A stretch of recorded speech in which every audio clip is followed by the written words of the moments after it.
Turvakaamerad toimivad hea heidutusena kuritegude nagu sissemurdmised ja sõidukivargused vastu.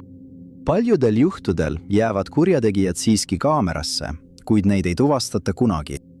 Sama võib öelda ka mõnede kadunud isikute juhtumite kohta, kus neid nähakse turvakaamera salvestisel, kuid neid ei leita kunagi üles. Number 20. 47-aastast Pamela Butlerit ei ole tema perekond ega sõbrad näinud ega kuulnud alates 14. veebruarist 2009. Ja politsei on võtnud tema poissõbra Jose Rodriguez Cruzi vahi alla, kuna nad usuvad, et tema on Pamela kadumise eest vastutav. Nende kahtlused tekkisid, kui nad vaatasid Pamela kodu valvekaamera salvestisi. Ja see, mida nad nägid, pani neid kohe kahtlustama, et tegemist võib olla kuriteoga. Oma kadumise päeval pidi Pamela minema sõbrapäeva õhtusöögile koos oma ema Thelma ja Rodriguez Cruziga, kuid ta ei ilmunud kohale. Avati kadunud isiku juhtum, kuid uurijad ei suutnud temast mingit jälge leida. 2016 aastal kuulutati Pamela ametlikult surnuks. Siis avastati, et Rodriguez Cruz oli samal ajal abielus 2 naisega ning tema esimene naine oli samuti salapäraselt kadunud. Pamela maja valvekaamera salvestised näitasid, kuidas Rodriguez Cruz saabus ning käis 4 päeva jooksul mitu korda majast sisse ja välja. Arvatakse, et just selle aja jooksul hävitas ta tõendeid, hoolimata tema väidetest, et Pamela oli nende suhte lõpetanud ja tema käis majas korduvalt vaid oma asju ära toomas. Rodriguez Cruz arreteeriti ja talle esitati süüdistus kuritegudes Pamela ja tema endise abikaasa vastu ning pärast süüdtunnistamist mõisteti talle 52 aastat vangistust. Pamela pole kleinid, kuid politsei on tema juhtumi nüüdseks lõpetatuks kuulutanud. Number 19. Nebraska osariigis Plattsmouthis asuva muuseumi valvekaamera salvestis pani paljusid inimesi küsima, kas elutud esemed võivad olla kummitatud, sest üks hoones olevatest kaameratest jäädvustas midagi, mis ei tohiks olla võimalik. Kõnealune muuseum kannab nime Museum of Shadows ning selle lõid demonoloog Nate Raderman ja tema abikaasa Kate, kes on vaimne meedium. Koos koguvad ja eksponeerivad nad üle maailma pärit esemeid, mida peetakse kummitatuteks. Ning muuseumist sai kiiresti populaarne nii turistide kui ka kohalike seas. Turvakaamera salvestise tegemise ajaks olid nad kogunud üle 3000 sellise eseme. Nende hulka kuuluvad nukud, mis väidetavalt liiguvad iseenesest, Ouija-lauad ja isegi mööbliesemed, mida peetakse paranormaalsete nähtustega seotuks. Varem on külalised kogenud, kuidas uksed avanevad iseenesest. Esemed liiguvad äkitselt justkui nähtamatu käemõjul. Ning ühel korral teatas külastaja, et teda kriimustas miski, mida ta ei näinud. Natei ja Katei jaoks on need igapäevased kogemused, kuid paljud inimesed väldivad muuseumi nagu katku, kartes, et midagi võib enne lahkumist nendega kaasa tulla. Museemi sees olevat energia sünge ja kui kõnealust turvakaamera salvestist uskuda, siis pole see sugugi üllatav. Ühel hommikul 2018. aastal, kui muuseum oli veel suletud, näisid ühte ruumi salvestanud turvakaamerad jäädvustavat paranormaalset tegevust selle toimumise hetkel. Tuba on täidetud mitmete esemetega, nagu kirst, lapse söögitool ja pall, mis lebab põrandal. Kuid siis tõuseb pall äkitselt õhku, just kui vaim oleks selle üles tõstnud ja mõned inimesed on arvanud, et kummitus mängis sellega. Kas see ka tegelikult nii oli, jääb teadmata, kuid lõplikku seletust pole kunagi leitud. Number 18. 18. Angatva Rongai, mida kohalikud tunnevad lihtsalt kui Rongai, asub Kajiado maakonnas, Keenias. Selle piirkonna kohalikud on palunud politseil alustada uurimist seoses kuritegude seeriaga, mis pandi toime seal 2026 aasta veebruaris, ning nad on esitanud kahtlusaluseid kujutavad valvekaamera salvestised. Ühel salvestisel on näha, kuidas meeste grupp patrullib tänavatel otsides järgmist ohvrit. Kui nad on tuvastanud maja, kuhu nad soovivad sisse murda, võtavad nad välja redeli ja toetavad selle maja piirdaja vastu. Seejärel hakkavad nad ükshaaval üle aia ronima ja liiguvad omaniku hoovi, kus nad üritavad majja sisse pääseda. See on hirmuäratav videolõik, mis näitab, mis piirkonnas toimub ajal, kui elanikud magavad sügavat und.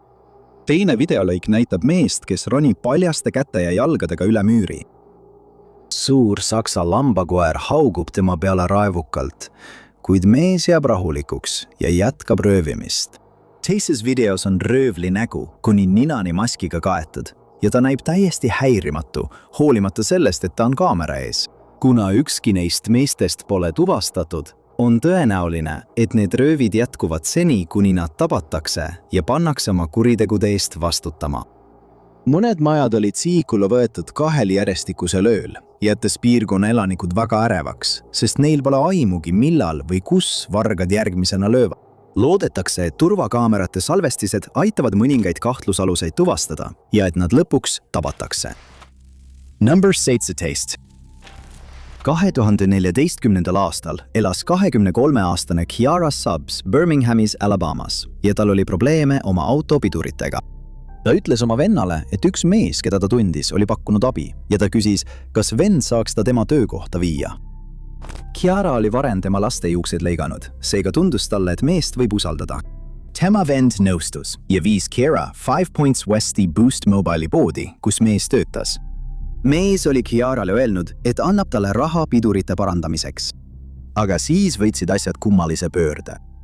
Tema ja mees rääkisid paar minutit ning nagu poe väljas tehtud turvakaamera salvestiselt näha, läheneb Kiara seejärel lähedal pargitud Burgundia punasele Chryslerile. Ta räägib juhiga paar sekundit ja kõnnib siis auto kaassõitja poolele, enne kui sisse istub. Auto ta kurdab seejärel ja lahkub ning Kiara on sellest ajast saadik kadunud olnud. 2025 aastal otsis politsei läbi ühe kinnisvara Terrace Southil Ensley kogukonnas pärast seda, kui oli väljastatud läbiotsimisluba, kuid uurijad teatasid hiljem, et nad ei leidnud uusi tõendeid. Lawrence Dudley, mees, keda nähti kaadrites autot juhtimas, tuvastati ja teda küsitleti, kuid teda ei arreteeritud kunagi. Uurijad ütlesid, et neil ei olnud piisavalt tõendeid, et kedagi Kiara kadumises süüdistada ning 16 aastat hiljem on tema saatus endiselt teadmata. Kõigil, kellel on tema juhtumi kohta uut teavet või kes saavad aidata politseil teda leida, palutakse võtta ühendust Birminghami politseiosakonnaga numbril 205 254 1782 või Crime Stoppersiga numbril 205 254 7777. Number 16. 2026 aastal möödub 15 aastat sellest, kui 20 aastast Luke Jolie Rochard viimati nähti. Tema perekond loodab endiselt, et nad saavad ühel päeval vastuseid tema kadumise kohta ning on pakkunud suurt rahalist preemiat kõigile, kes annavad teavet, mis aitaks tema juhtumi lahendamisele kaasa. Luke on pärit Temiskamingist, Quebecist, Kanadast, kuid tema kadumine toimus North Bays, Ontarios. 2011 aasta 4. märtsil oli ta õhtul väljas ning proovis umbes kell 23.54 külastada Cecilie baari Maini ja Wildi tänava nurgal, kuid talle keelati sissepääs. Mõned allikad väidavad, et ta saadeti ära, kuna ta oli liiga joobes, samas kui teised ütlevad, et keeldumise põhjus on teadmata. Seejärel nähakse teda asutusest lahkumas ja esmalt vales suunas pööramas, enne kui ta oma vea märkab. Kui ta 2 päeva pärast koju ei olnud naasnud, teatati temast kui kadunust ja alustati uurimist. Ta saatis oma isale tekstisõnumi kell 20.51 sel õhtul ning tema telefoni pole sellest ajast saadik kasutatud. Tema pangakontodel pole samuti olnud tegevust, kuid tema pangakaart leiti 15. märtsil Sherbrooki tänava 500 numbrite piirkonnas ning see anti politseile üle. Piirkonnas viidi läbi otsinguid, kuid need ei andnud tulemusi ning Luka verekond pakub $50,000 suurust preemiat teabe eest, mis viib tema asukoha leidmiseni. Teda kirjeldatakse kui pruuni juustega, pruuni silmadega, 5 jala ja 8 tolli pikkust ning tol ajal kaalus ta 150 naela. 2011 aastal olid tal ülemistel hammastel breketid. Uurija sõnul otsiti iseloomulikku lillat vööd, mida Lukas kandis, kuid mida pole kunagi leitud. Kõiki, kellel on teavet Lukase juhtumi kohta, palutakse võtta ühendust North Bay politseiosakonnaga numbril 705 4975. Number 15. Põhja-Iirimaa politsei on pöördunud avalikkuse poole abipalvega leida 39-aastane Natalie Gallagher, keda pole tema lähedased näinud alates 4. märtsist 2026, kui ta jäi turvakaamera salvestisele. Sellelt salvestiselt pärit pildid on nüüd avalikkusele kättesaadavaks tehtud, lootuses, et keegi tunneb Natali ära ja annab politseile teada tema viimase teadaoleva asukoha kohta. Salvestis tehti Belfasti kesklinnas Amelia tänaval asuva kaamera poolt umbes kell 20:30. See näitab, kuidas Natali kõnnib Keelani kodu suunas ning teda nähakse 2 mehe seltsis. Endiselt pole teada, kas need kaks meest on üles leitud ja üle kuulatud või kas nemad ja Natalie üksteist tundsid. Arvatakse, et ta kavatses sel päeval sõita Derryst Belfasti, kuid tema liikumised pärast turvakaamera salvestist on endiselt mõistatus. Allikad ei täpsusta, kas ta kavatses Belfasti sõita rongi, bussi või nende kahe mehe seltsis ning rohkem turvakaamera salvestisi pole leitud. Seetõttu on politsei palunud kõigil, kes nägid sel päeval Natalie, endast teada anda, et tema viimaseid teadaolevaid liikumisi saaks täpsustada. Salvestisel on tal seljas valge särk, must mantel, mustad püksid ja mustad saapad. Politsei on öelnud, et nad tunnevad tema heaolu pärast iga päevaga üha rohkem muret ning nad on lubanud kontrollida kõiki vihjeid, mis avalikkuselt saadakse, et ta saaks turvaliselt oma pere juurde tagasi viidud. Kui teil on sellist kasulikku teavet, palutakse teil helistada hädaabinumbrile 101 ja viidata viitnumbrile 12 0905 302 26. Number 19. Courtney Lake veetis oma lapsepõlve St. Lawrence'is Newfoundlandil ja kogu oma elu jooksul oli ta tuntud oma vabameelse loomuse poolest. Tema ja Jason Pike kohtusid teismelistena ning neil sündis hiljem ühine poeg. Seejärel kohtus ta mehega nimega Philip Smith. Ja kõigi ütluste kohaselt oli see mürgine suhe. Ta anti politseile üles pärast seda, kui ta teda ründas ja nende suhe lõppes sellega, kuid Smith keeldus seda aktsepteerimast. Ta saatis Courtney fotosid tema uuele poissõbrale ja ta anti taas politseile üles. Courtneyle anti lähenemiskeeluga sarnane kohtumäärus Smithi vastu, kes pidi 4 päeva viibima tervishoiuasutuses, kuna ta ei talunud seda uudist hästi. Ta üritas kohtus keeldu tühistada, kuid see ei õnnestunud. Seejärel rikkus ta keeldu, võttes Courtneyga ühendust 33 erineval korral 1 päeva jooksul. 5. juunil 2017. Seejärel arreteeriti ta pärast seda, kui ta sõitis tema perekonna kodust mööda. Ta arreteeriti ja talle esitati süüdistus kõigis tema vastu toime pandud kuritegudes ning talle öeldi, et ta ei tohi temaga enam ühendust võtta. 4 tundi pärast seda, kui ta kohtusaalist lahkus, kadus Courtney. Tema ja tema uus poissõber viisid ta poja ujumistundi ning pärast seda viidi ta koju. Algatati teadmata kadunud isiku juhtum ja Newfoundlandi kuninglik politsei alustas uurimist. Avalikkusele avaldati valvekaamera pildid bensiinijaamast, kus Courtney oli mõned asjad ostnud, kuid keegi ei andnud mingit teavet. 27. juunil arreteeriti Smith, kui teda märgati baaris alkoholi joomas, mis oli talle keelatud. Tema maja otsiti läbi ja koguti mõningaid tõendeid, kuid politsei keeldus avaldamast, mida nad sealt leidsid. 30. juunil teatati, et Courtney kadumises kahtlustatakse kuritegu ning juhtumi võttis üle raskete kuritegude osakond. 2. juulil leiti Courtneyle kuuluv ese Torbeimani tiigi juurest ning Smith tunnistas, et ta võttis Courtney kadumispäeval peale. Aastate jooksul on läbi otsitud veel mitmeid piirkondi, kuid Courtneyt pole kunagi leitud ning kuna Smith on nüüdseks surnud, viis ta tõenäoliselt kogu teadmise tema asukoha kohta endaga hauda. Kõik, kellel on tema juhtumi kohta lisainfot, peaksid võtma ühendust kuningliku Newfoundlandi politseiga numbril 709 72 9 8 000. Number 13. Mõnikord tundub, nagu oleks kadunud inimene lihtsalt haihtunud ja teda pole enam kunagi nähtud, nagu juhtus 24-aastase Kyle Fleischmani kadumise puhul, keda pole nähtud ega temast pole midagi kuulda olnud alates 9. novembrist 2007. Asja teeb hullemaks see, et tema vanemad on arvanud, et ta oli kuriteo ohver ning tema säilmed on maetud korterelamu alla, mis oli ehitamisel ajal, mil ta kadus. Kuid seda pole kunagi tõestatud ja see jääb vaid oletuseks. 2007. aasta novembris elas Kyle oma perega Põhja-Carolinas Charlotte'is ning 9. novembril otsustas ta koos mõne sõbraga õhtul välja minna. Nad käisid vaatamas komöödiaetendust ja lõpetasid oma õhtu Buckhead Saloonis, kus turvakaamerad ta üles filmisid. Seejärel nähti teda turvakaamera salvestisel kõndimas College Streetil, suundudes 6th Streeti poole restorani Fuel Pizza lähedal. See oli viimane kord, kui teda nähti ja kuigi turvakaamera salvestistelt pärit kaadrid tehti avalikkusele kättesaadavaks, pole ükski usaldusväärne tunnistaja tema asukoha kohta uut teavet andnud. Ühes intervjuus uudisteväljaandega ütles juhtiv detektiiv, et politsei on Kyle'i juhtumi suhtes nõutu, kuna nad pole saanud ühtegi uut vihjet ega leidnud ühtegi tõendit selle kohta, mis temaga juhtus. On oletatud, et ta oli röövi ohver ja et röövlid on tema kadumise eest vastutavad, kuid ka seda pole suudetud tõestada. Kylie juhtum on endiselt avatud, kuid see on jäänud soiku tõendite puudumise tõttu. Kõik, kes saavad aidata politseid Kylie leidmisel, peaksid võtma ühendust Charlotte Mecklenburgi politseiosakonnaga numbril 704 336 49 78. Kylie juhtumi number on MP2 1456. Number 12. 29-aastase Peggy McGuire'i kadumise juhtum on jätnud tema perekonna ja uurijad segadusse, kuna turvakaamera salvestisel on näha võimalikku kahtlusalust, kuid teda pole kunagi tuvastatud ning Peggy on endiselt kadunud. 2015 aastal elas Peggy Uvaldes, Oklahomas, kus talle meeldis veeta aega looduses, kalastada, telkida ja hoolitseda oma kitsede karja eest. Ta sattus vägivaldsesse suhtesse mehega nimega Thomas McIntosh ning hoolimata sellest, et ta sai tema vastu lähenemiskeelu, jäi ta peagi rasedaks ja nad jäid kokku.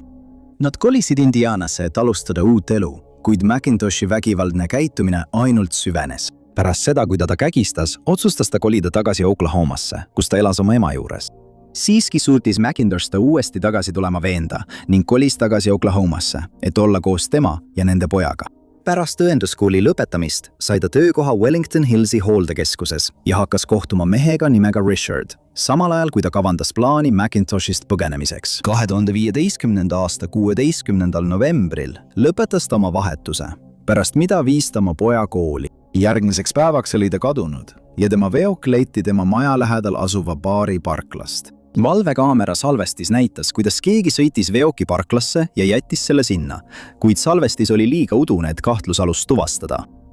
McIntosh on endiselt ainus kahtlusalune tema juhtumis, kuid tema süüd pole kunagi tõestatud ja Peggy juhtum on siiani lahendamata. Tema leidmisele viiva teabe eest pakutakse $150,000 suurust preemiat. Ja kõik, kellel on sellist teavet, peaksid võtma ühendust McIntoshi maakonna šerifi bürooga numbril 918 689 2526 või Oklahoma osariigi uurimisbürooga numbril 918 423 6672. Number 11. Leiti mitu turvakaamera salvestist, mis näitavad 18-aastase Theo Hayesi viimaseid teadaolevaid liikumisi, kes on kadunud alates 2019. aasta 31. maist. Kuid sellest hoolimata ei ole teda kunagi leitud. Theo, kes oli pärit Belgiast, reisis 2018. aastal Austraalias seljakotirändurina ning vahetult enne oma kadumist 2019. aasta 31. mail jäi ta turvakaamera lindile Cheeky Monkeys ööklubis Uus-Lõuna-Walesis. 6. juunil võttis tema perekond ühendust Austraalia politseiga, kui nad ei saanud temaga ühendust ning ta kuulutati kadunuks. Tema isiklikud asjad leiti tema hostelitoast ning tema mobiiltelefon näitas, et see oli viimati aktiivne Cape Byroni piirkonnas. Tema nokamüts leiti hiljem Tallow Beachilt ning tema telefoni Google'i andmed näitasid, et oli pärast baarist väljaviskamist liigse joobe tõttu valesti pööranud. Ta otsis oma telefonist mitu korda juhiseid, kuid eksis järjest rohkem ära, kõndides saadud juhistele vastupidises suunas. Lõpuks sattus ta sügavale võsastikku, jooksis vahepeal ning kaotas oma nokamitsi, kui rajalt kõrvale kaldus. Tema telefon lülitati välja kell 1:02 öösel ja teda pole sellest ajast saadik enam nähtud. Otsingud pole tulemusi andnud ning igaühele, kes aitab tema juhtumi lahendada, on välja pandud $500,000 suurune preemia. Kui teil on lisainfo Theo juhtumi kohta, palun võtke ühendust Byron Bay politseijaoskonnaga numbril 02 66 85 9499. Number 10. 32-aastane Chad Gibson kadus ootamatult 19. detsembril 2015. Alguses loodeti, et New Key Central pubi turvakaamerate salvestised Cornwallis, Inglismaal annavad piisavalt tõendeid tema leidmiseks, kuid see ei osutunud tõeks. Tema perekond väitis, et ta lahkus kodust umbes kell 10:30 hommikul, tema kadumise päeval, ning turvakaamera salvestis näitab, kuidas ta kõnnib mööda Frankie and Benny's restoranist East Streetil, suundudes Trinity Streeti poole kell 17:10. Need pildid näitavad tema viimaseid teadaolevaid liikumisi ning teda pole enam kunagi nähtud. Politsei on teatanud, et nad soovivad rääkida 2 mehega, keda nähti temaga koos salvestisel umbes kell 17:10. Kuigi neid ei ole kahtlusalustena nimetatud, sest nad naasid hiljem baari enne, kui Chad lahkus üksi umbes kell 18:00. Hiljem selgus, et Chad sattus vahetult enne baari lahkumist konflikti ühe meestegrupiga ning nad tegid temast foto. Kaadris olnud 2 meest tuvastati lõpuks ning nad välistati kahtlusalustena. Kuna rohkem vihjeid ega tõendeid pole kunagi leitud, on Devoni ja Cornwalli politsei palunud kõigil, kellel on info Chadi juhtumi kohta, võtta ühendust võimudega, helistades hädaabinumbril 101. 9. 1990. aasta 18. märtsil suutsid 2 meest murda sisse Isabella Stewart Gardneri muuseumisse Bostonis ja sooritasid kõigi aegade kalleima muuseumi-röövi. Nad põgenesid koos 12 meistriteosega, sealhulgas 3 Rembrandti maali ja 5 Edgar Degas teost. Kadunud teoste väärtuseks hinnati umbes $500 miljonit ning igaühele, kes aitaks politseil kahtlusaluseid tuvastada või varastatud maalid üles leida, pakuti $5 miljoni suurust preemiat. Vaatamata sellele suurele preemiale ei ole kedagi kunagi arreteeritud ja ühtegi maali pole siiani leitud. Kummalisel kombel avalikustati muuseumi valvekaamerate salvestis, mis näitab 2 röövlit muuseumis päev enne röövi. Alles 2015 aastal, 25 aastat pärast sündmust. Loodetakse, et keegi tunneb kurjategijad ära ja võtab politseiga ühendust, et nad saaksid lõpuks vahi alla võtta. Salvestisel on näha ka punast luukpära, mida tõenäoliselt kasutati põgenemisautona. Ning võimud on palunud kõigil, kes seda autot tunnevad, endast teada anda. Turvatöötaja, kes tol ööl valves oli, sõnul saabusid 2 meest politseinikeks riietatuna ja väitsid, et reageerivad muuseumis toimunud vahejuhtumi teatele. Seetõttu lasid nad hoonesse sisse, teadmata, et vähem kui 24 tunni pärast varastavad nad miljoneid dollareid väärt kunsti. Nad ei näidanud kordagi relvi ja politseid teavitati röövist alles pärast selle toimepanemist, mis andis röövlitele piisavalt aega põgenemiseks. Ühtegi kahtlusalust pole kunagi nimetatud ja see on siiani ajaloos suurim muuseumirööv. Number 9. 2016 aastal avaldasid Uus-Meremaa Aucklandi Avondale'i politseinikud valvekaamera salvestised mitmest kahtlusalusest, kes panid piirkonnas toime pangarööve. Kuid hoolimata väga selgest videost pole neid kunagi tuvastatud.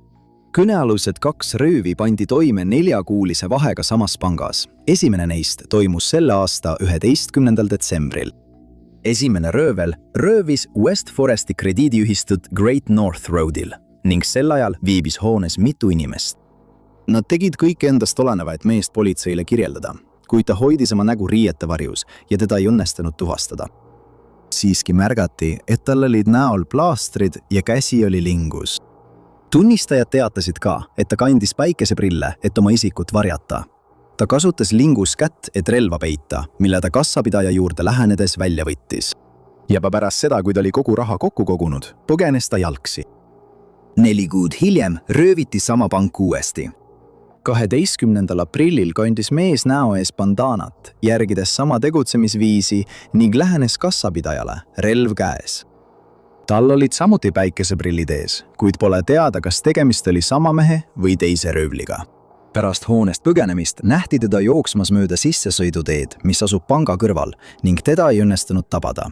Mõlemad röövid pandi toime vähem kui minutiga ning politsei on oletanud, et need juhtumid võivad olla omavahel seotud.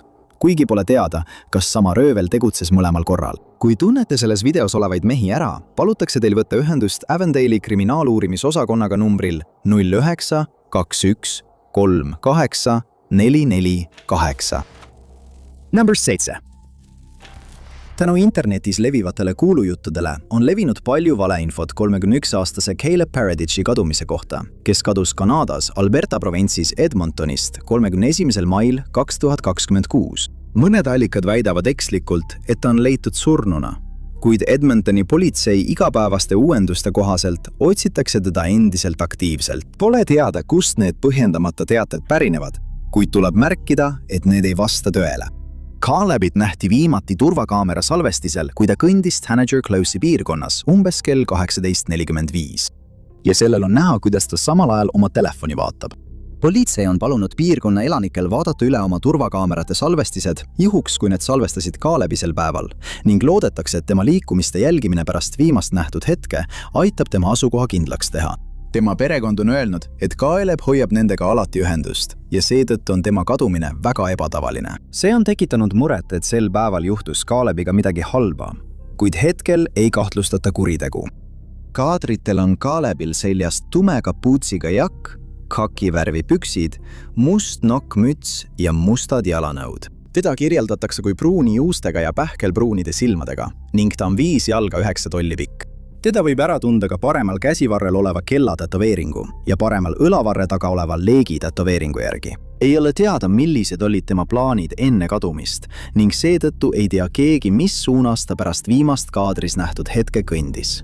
Kõik, kellel on Calebist videomaterjali või täiendavat teavet tema juhtumi kohta, peaksid võtma ühendust Edmontoni politseiga numbril 780 423 4567.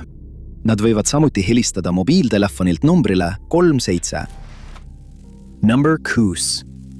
Turvakaamerate salvestised avaldati pärast 47-aastase Joe Warreni kadumist, kes ei tulnud sel aastal 25. juulil koju ja keda pole sellest ajast saadik nähtud. Sel ajal elas Joe Hackneys, Ida-Londonis Inglismaal koos oma õe Rosie'ga, kes on sellest ajast alates korduvalt avalikkusele teavet palunud.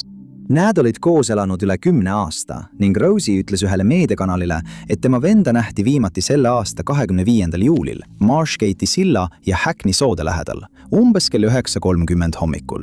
Hiljem uurijate poolt hangitud turvakaamera salvestisel on näha, kuidas Joe väljub Marshgate'i silla juures asuvast kõrvalhoonest ning tundub täiesti rahulik, kui ta kaamera eest möödub.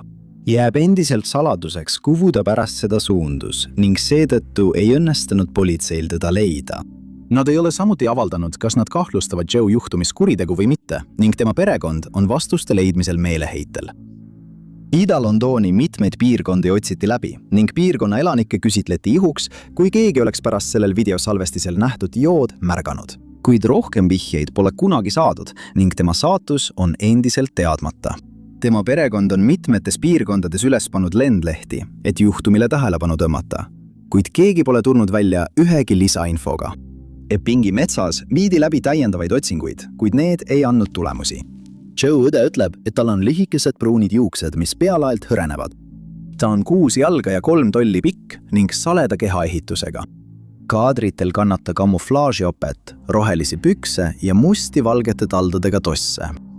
Kui ei ole Joe'd märganud või tead, kus ta võiks viibida, helista palun hädaabi numbrile 101 ja anna vihje. Viidates juhtumi numbrile 23 MIS025447 5. kohal, umbes kell 6:00 hommikul. 9. mail 2026 elas üks mees Londonis Stockwellist väljuvas rongis läbi õõvastava katsumuse, millele pole siiani lahendust leitud. Ta rääkis politseile, et tema juurde tulid 2 meest, kellel olid ilmselgelt pahatahtlikud kavatsused. Üks meestest haaras ootamatult mehe kotti, mille ta oli asetanud enda kõrvale istmele, kuid mees haaras selle kohe tagasi, kuna kotis olid mitmed tema isiklikud esemed. 2 röövlit ei suhtunud sellesse sugugi hästi ja ründasid teda klaaspudelitega. Kaklus kandus edasi Londoni Victoria jaama platvormile ning 2 ründajat olid sunnitud põgenema, kuna hakkas kogunema suur rahvahulk. Ohver viidi lähedal asuvasse haiglasse, kus teda raviti vigastuste tõttu, mille hulka kuulusid lõualuu murd ja lõikehaavad peas. Valvekaamerad jäädvustasid 2 röövlit jaamast lahkumas ning pildid on avalikkusele kättesaadavaks, tehtud juhuks, kui keegi tunneb nimetatud mehi ära. Üks kannab rohelist stressikomplekti ja teine musta kapuutsiga pusa, musti teksaseid ja musti saapaid. Valvekaamerate pildid on avalikustatud ka eraldi juhtumi kohta, mis leidis aset Oxford Circusi metroojaamas 8. märtsil 2026, umbes kell 15:15. Samal päeval üritasid 2 meest ühelt mehelt telefoni haarata, kui ta rongilt maha astus. 2 Briti transpordipolitseinikku olid juhtunu tunnistajaks ja astusid 2 mehele vastu, kuid neid rünnati ning süüdlased pääsesid minema. Nende nägusid näitavad turvakaamera pildid on avalikustatud. Kõiki, kellel on teavet nende kuritegude kohta, palutakse helistada vihjetelefonile Crime Stoppers numbril 0800 555 111. 0800 555 111. Number 4. 2026 aasta 9. juunil esitas politsei Frodhamis, mis asub Chelsea's Inglismaal, avaliku pöördumise teabe saamiseks 71-aastase Peter Conway kadumise kohta, kelle perekond tunneb tema heaolu pärast üha rohkem muret. Peter kõndis Frodhami Erndale Drive'i piirkonnast Sutton Weaveri suunas. Kui ta sel õhtul koju ei naasnud, muutus tema perekond murelikuks ja nad võtsid ühendust politseiga. Arvatakse, et oli kadumise hetkel endiselt jalgsi, kuid tema kadumisega seotud asjaolud on endiselt müsteerium. Midagi pole leitud, mis viitaks sellele, mis suunas ta pärast turvakaamerate poolt märkamist kõndis. Seetõttu on politsei palunud kõigil, kes sel päeval Peterit nägid, nendega ühendust võtta. Kui nad suudavad kinnitada tema kohalolekut mõnes teises piirkonnas hiljem samal päeval, võivad nad koostada tema liikumiste ajajoone sellel päeval. Ja loodetakse, et see viib Petri leidmiseni ja tema koju toomiseni oma pere juurde. Tema pere on samuti temaga otse ühendust võtnud, paludes tal nendega ühendust võtta ja teada anda, et temaga on kõik korras, kui see nii on.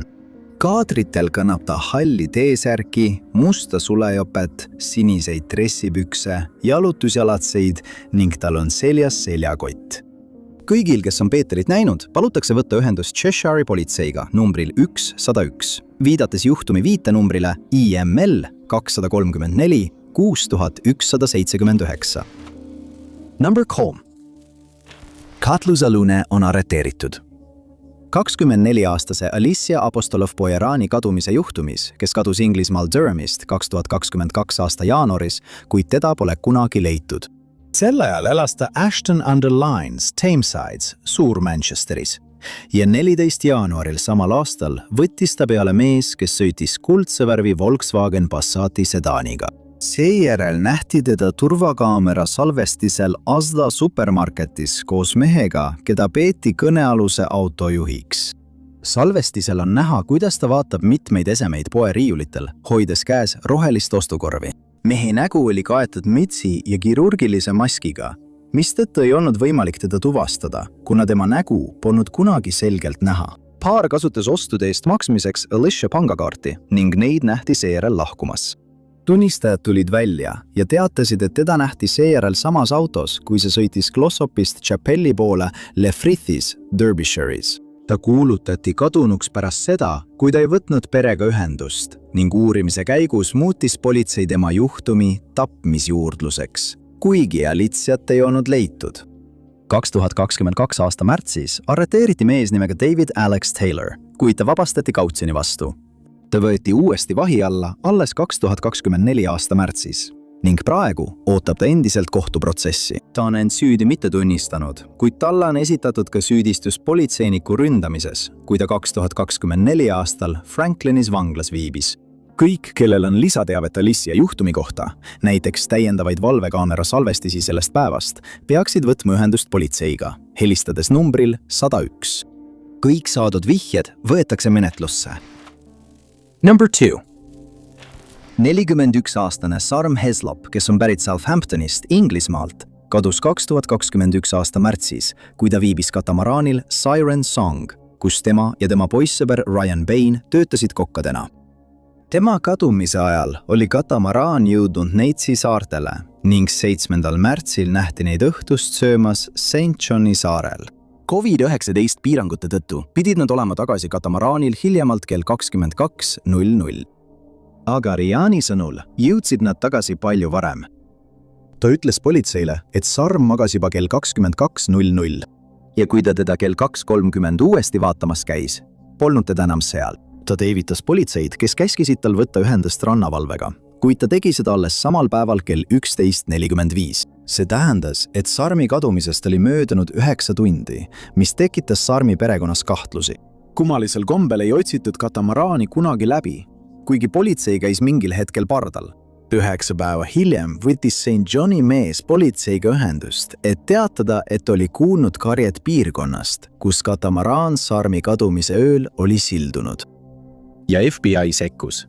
Seejärel avaldati turvakaamera salvestis, mis näitas paari restoranist lahkumas ning tema perekond juhtis tähelepanu sellele, et videos on tal seljas teistsugused riided kui need, mida viimati teda näinud tunnistajad kirjeldasid.